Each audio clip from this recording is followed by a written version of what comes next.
और opinion poll भी आपको देने वाले हैं। आखिर ओपिनियन पोल में क्या आंकड़े निकल रहे हैं, यहाँ पर बात करें एबीपी न्यूज और सीएनएक्स ने जो नया सर्वे किया था 15 फरवरी के आसपास के वक्त में सर्वे किया था और लगभग यहाँ पर 27 या 28 फरवरी को यह जारी किया था। इसमें टीएमसी बढ़त दिखाई दे रही है, लेकिन अब जो नया सर्वे आ रहे हैं उसमें टीएमसी को यहां पर काफी नुकसान दिखाई दे रहा है। उसमें क्या कुछ आंकड़े देंगे आपके लिए।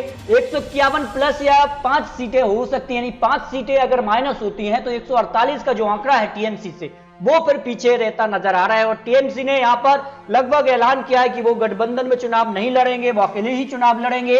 इसके अलावा अगर बात करें एबीपी सी वोटर ने जो सर्वे किया था उसमें 154 से 162 सीटें यहां पर दिखाई गई हैं और 2016 में तो 211 सीटें दी। लेकिन नुकसान हो रहा है, लेकिन इतना नुकसान नहीं है कि सरकार के आंकड़े तक अभी भी टीएमसी ना पहुंचे। लेकिन आने वाले समय में क्या होता है इस पर आंकड़े आपको देंगे। बीजेपी की बात करें तो 117 प्लस 5 हो सकते हैं, 122 तक बीजेपी पहुंच रही है। लेकिन अभी भी जो है वोटिंग के लिए समय है और इस समय में बीजेपी जिस प्रकार की जनसभाएं कर रही है उससे काफी अंदाजा लगाया जा सकता है कि बीजेपी जो है जो बहुमत का आंकड़ा 148 है उस तक पहुंच रही है।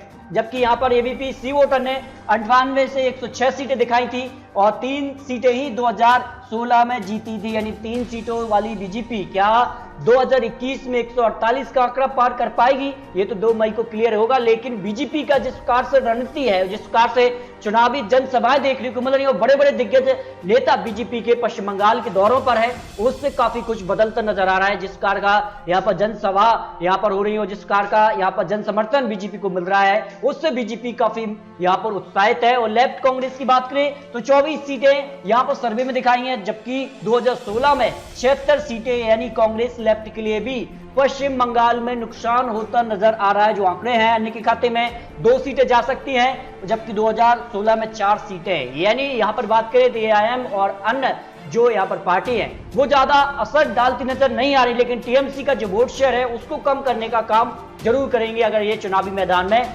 गठबंधन में चुनाव नहीं लड़ती है, तभी आंकड़े बनते नजर आए।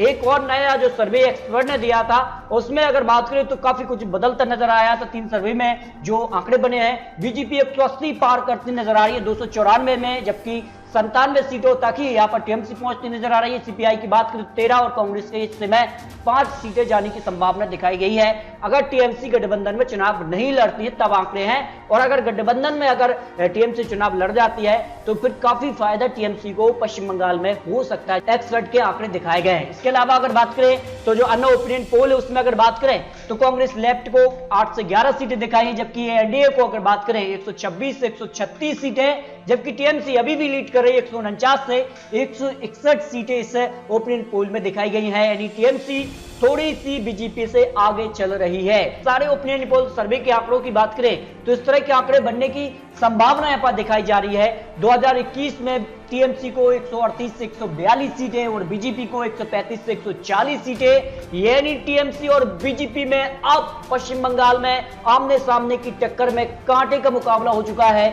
यहां पर नंदीग्राम शुभेंदु अधिकारी और टीएमसी में जिस प्रकार का यहां पर कांटे का मुकाबला है, उसी प्रकार पश्चिम बंगाल की सभी 294 सीटों में बीजेपी ही और टीएमसी के बीच ही मुकाबला होगा और वो भी कांटे भरा मुकाबला होगा, ये आपके लिए बता दें। क्योंकि टीएमसी भी बीजेपी की जो गतिविधियां हैं, जो केंद्र की योजनाएं हैं, यहां पर बात करें जिस प्रकार के महंगाई मुद्दे रहे हैं, जिसमें पेट्रोल डीजल के अलावा कुछ रसोई गैस की बात कर ले या फिर जो खाद्य पद्धति हैं उनमें भी जिस प्रकार की महंगाई देखने को मिली है, इसको यहां पर टीएमसी अब पश्चिम बंगाल में यहां पर जनता के बीच रख रही है। इसका फायदा क्या टीएमसी को पश्चिम बंगाल चुनाव में मिलेगा या नहीं, ये तो 2 मई को क्लियर हो जाएगा। लेकिन कांग्रेस लेफ्ट की बात की तो 15 से 20 सीटें, यानी उधर के खाते में 105 सीट ही जा सकती है।